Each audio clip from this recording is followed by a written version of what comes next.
আজকের আমি চলে এসেছি আমার আজকে রেসিপি নিয়ে। আজকে হচ্ছে সানডেতে একটু স্পেশাল রান্না হয়, সবার বাড়িতেই হয়, সেরকম আমার বাড়িতেও হয়েছে। আজকে দেখো আমি কি রান্না করেছি। এই দেখো, এটা হচ্ছে পুঁই শাকের চচ্চড়ি আছে, কুমড়ো, বেগুন, কাঁকরোল দিয়ে আর মাছের তেল দিয়ে। দেখো, মাছের তেল দিয়ে চচ্চড়ি হয়েছে। এই তেল দিয়ে চচ্চড়ি কিন্তু অনেকের বাড়িতে হয়। তোমরা কারা কারা পছন্দ করো আমাকে প্লিজ কমেন্ট করে জানাবে। এইটা হচ্ছে মোরলা মাছের ঝাল হয়েছে। এটা পেঁয়াজ, আলু দিয়ে, টমেটো দিয়ে, কাঁচা লঙ্কা দিয়ে। এটা হচ্ছে আমের চাটনি।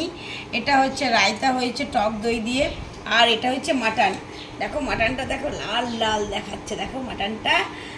আর এই হয়েছে শসা, টমেটো, এই শসা আর লেবু এটা। আর এবার আমরা ভাত বাড়বো। এবার এই যে ভাত বাড়বো, এবার আমরা খাবো। এই যে ভাত বাড়বো, হ্যাঁ, এবার আমরা সব খাবো। টাটা। এইরকমই এই যে আমার মা